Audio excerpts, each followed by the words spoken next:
Hello everyone, कैसे हैं दोस्तों। आप लोगों का हमारे यूट्यूब चैनल यस इडू वर्ल्ड में बहुत बहुत स्वागत है। दोस्तों, आज के इस वीडियो में हम लोग जीके जीएस के कुछ इम्पॉर्टेंट क्वेश्चंस को कवर करेंगे, कुछ महत्वपूर्ण प्रश्नों को कवर करेंगे आज सामान्य ज्ञान के और सामान्य अध्ययन के। दोस्तों, ये जो प्रश्न होंगे ये सभी परीक्षाओं के लिए महत्वपूर्ण हैं। आप चाहे जिस भी एग्जाम की तैयारी कर रहे हैं, आप चाहे जो भी परीक्षा देना चाहते हैं, सभी परीक्षाओं के लिए बेनिफिशियल हैं आज के ये प्रश्न। दोस्तों, पहले प्रश्न की बात करें कि पहला प्रश्न कौन सा है, तो दोस्तों जो पहला प्रश्न है, जय जवान जय किसान जय विज्ञान का नारा किसने दिया। दोस्तों, जैसा कि आप लोग जानते हैं कि जय जवान जय किसान का नारा हमारे पूर्व जो प्रधानमंत्री थे माननीय लाल बहादुर शास्त्री जी ने दिया था। दोस्तों, इसमें जय विज्ञान भी ऐड कर दिया गया। ये नारा किसने दिया था? मोरारजी देसाई ने दिया था, अटल बिहारी वाजपेयी ने दिया था, या इंदिरा गांधी ने दिया था, या राजीव गांधी ने दिया था। दोस्तों, अगर आपसे प्रश्न पूछा जाता है तो आपको बताना है कि जय जवान जय किसान जय विज्ञान का नारा हमारे पूर्व जो प्रधानमंत्री थे माननीय अटल बिहारी वाजपेयी जी, उन्होंने ये नारा दिया था। उन्होंने ये नारा 1998 में पोखरण परमाणु परीक्षण के बाद दिया, ताकि भारत की वैज्ञानिक उपलब्धियों को सराहा जा सके। तो दोस्तों, इसका ऑप्शन नंबर बी सही आंसर है। दोस्तों, जो अगला प्रश्न है, महात्मा गांधी दक्षिण अफ्रीका से भारत कब लौटे? 9 जनवरी 1915 को, 9 जनवरी 1916 को, या 1911 को, या 1914 को। दोस्तों, अगर आपसे प्रश्न पूछा जाता है तो आपको बताना है कि महात्मा गांधी दक्षिण अफ्रीका से 1915 में लौटे थे। 9 जनवरी 1915 को दक्षिण अफ्रीका से वो भारत लौटे थे। गांधी जी ने दक्षिण अफ्रीका में भारतीयों के अधिकारों के लिए संघर्ष किया और वहां से लौटने के बाद भारत में स्वतंत्रता आंदोलन में महत्वपूर्ण भूमिका निभाई। 1915 में जब वह भारत लौटे तो उनका मुंबई में भव्य स्वागत किया गया। दोस्तों, इसका ऑप्शन नंबर ए सही आंसर है। जो अगला प्रश्न है वो ये है कि भारत की पहली बोलती फिल्म कौन सी है। दोस्तों, इसके बारे में आप लोग ऑलरेडी जानते होंगे। दोस्तों, ये बहुत आसान सा प्रश्न है। दोस्तों, अगर आपसे प्रश्न पूछा जाता है तो आपको बताना है कि जो भारत की पहली बोलती फिल्म है दोस्तों, वो क्या है? आलम आरा है। इसका ऑप्शन नंबर सी सही आंसर है। यह फिल्म 1931 में रिलीज हुई थी। इसका निर्देशन अर्देशीर ईरानी ने किया था। आलम आरा भारतीय सिनेमा में एक महत्वपूर्ण मोड़ थी, क्योंकि इसने मूक फिल्म युग को समाप्त किया और ध्वनि फिल्मों के युग की शुरुआत की। आलम आरा सही आंसर है।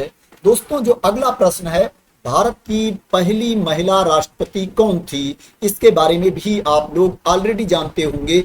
बहुत ही आसान सा प्रश्न है। सरोजिनी नायडू थी, प्रतिभा पाटिल थी, ज्योति बसु थी, या इनमें से कोई नहीं है। अगर आपसे प्रश्न पूछा जाता है तो आपको बताना है कि भारत की पहली महिला राष्ट्रपति प्रतिभा देवी सिंह पाटिल थी। ऑप्शन नंबर बी सही आंसर है। प्रतिभा देवी सिंह पाटिल 25 जुलाई 2007 से 25 जुलाई 2012 तक भारत की राष्ट्रपति थी। तो इसका जो आंसर होगा प्रतिभा पाटिल सही आंसर है।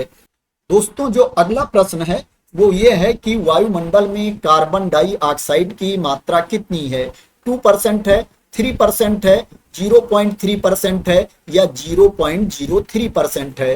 दोस्तों, अगर आपको ये ऑप्शन दिया जाता है तो इस ऑप्शन के अकॉर्डिंग दोस्तों जो सही आंसर है ऑप्शन नंबर डी सही आंसर है। वायुमंडल में कार्बन डाइऑक्साइड की मात्रा 0.03% है। दोस्तों, वैसे दिनों दिन कार्बन डाइऑक्साइड की मात्रा वायुमंडल में बढ़ती जा रही है। दोस्तों, अब लगभग 0.04% के आसपास हो गई है।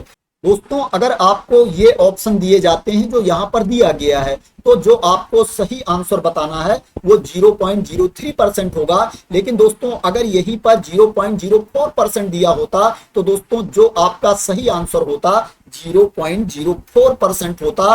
दोस्तों, दिनों दिन कार्बन डाइऑक्साइड की मात्रा बढ़ती जा रही है। ऐसा क्यों हो रहा है? ये मात्रा मानव गतिविधियों जैसे जीवाश्म ईंधन जलाना, वनों की कटाई आदि के कारण धीरे धीरे जो कार्बन डाइऑक्साइड की मात्रा है वो बढ़ रही है। तो दोस्तों 0.03% सही आंसर है इन ऑप्शन के अकॉर्डिंग।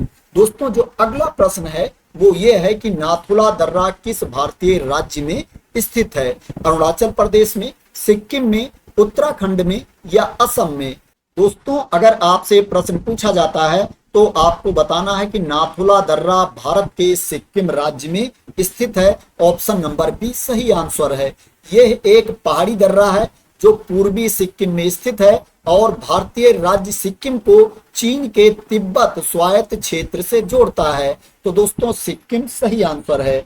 जो अगला प्रश्न है वो ये है कि पानीपत का तीसरा युद्ध किसके बीच हुआ था? अफगानों और मराठों के बीच, मराठों और अहमद शाह अब्दाली के बीच, बाबर और राणा सांगा के बीच, बाबर और इब्राहिम लोदी के बीच? दोस्तों अगर आपसे प्रश्न पूछा जाता है तो आपको बताना है कि पानीपत का तीसरा युद्ध मराठों और अहमद शाह अब्दाली के बीच हुआ था, जिसमें मराठों की हार हो गई थी। पानीपत का तीसरा युद्ध 14 जनवरी 1761 को अहमद शाह अब्दाली और मराठा साम्राज्य के बीच लड़ा गया था। इस युद्ध में मराठा सेना की हार हुई थी। ऑप्शन नंबर बी सही आंसर है। दोस्तों जो अगला प्रश्न है, होपमैन कप का संबंध किस खेल से है? क्रिकेट से है, हॉकी से है, फुटबॉल से है या टेनिस से है? दोस्तों अगर आपसे प्रश्न पूछा जाता है तो आपको बताना है कि होपमैन कप का संबंध टेनिस से है। यह एक अंतर्राष्ट्रीय मिश्रित टीम टूर्नामेंट है जिसमें पुरुष और महिला खिलाड़ी देशों का प्रतिनिधित्व करते हैं। ऑप्शन नंबर डी सही आंसर है।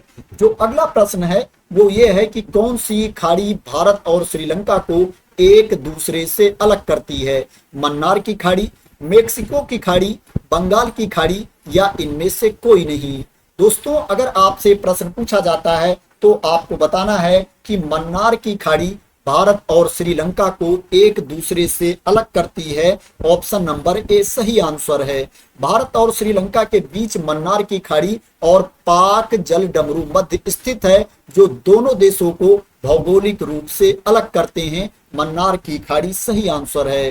जो अगला प्रश्न है वो ये है कि अमेरिका ने अलास्का को रूस से कब खरीदा था? सन 1945 में, सन 1867 में या सन 1865 में या 1897 में? दोस्तों अगर आपसे प्रश्न पूछा जाता है तो आपको बताना है कि अमेरिका ने अलास्का को रूस से सन 1867 में खरीदा था।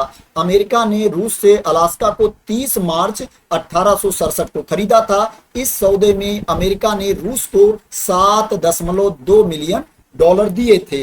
इस सौदे के बाद 18 अक्टूबर 1867 को अलास्का औपचारिक रूप से अमेरिका का हिस्सा बन गया। दोस्तों जब अमेरिका ने अलास्का को खरीदा था तो जो अमेरिका के रहने वाले थे दोस्तों वो सरकार की आलोचना कर रहे थे, बोल रहे थे काफी घाटे का सौदा है, अमेरिका की सरकार जो है वो मूर्ख है। लेकिन दोस्तों अब अलास्का अमेरिका का एक बहुत ही महत्वपूर्ण राज्य बन गया है क्योंकि वहां सोने की खानें भी निकली हैं और दोस्तों दूसरे खनिज पदार्थ भी वहां पर मिले हैं। इसलिए अलास्का अब बहुत ही इंपॉर्टेंट स्टेट बन गया है अमेरिका का। तो दोस्तों इसका ऑप्शन नंबर बी सही आंसर है। तो दोस्तों आज के ये महत्वपूर्ण प्रश्न थे, इंपॉर्टेंट क्वेश्चंस थे। आशा करते हैं कि आज की वीडियो आपको पसंद आई होगी। दोस्तों अगर ये वीडियो आपको पसंद आई हो, आज के प्रश्न आपको अच्छे लगे हों तो दोस्तों इस वीडियो को आप लोग लाइक कर देना, शेयर कर देना और मेरे चैनल को सब्सक्राइब ना किया हो तो सब्सक्राइब कर लेना इसी तरह के इंपॉर्टेंट वीडियो के लिए, एजुकेशनल कंटेंट के लिए। तो थैंक यू सो मच दोस्तों फॉर वॉचिंग।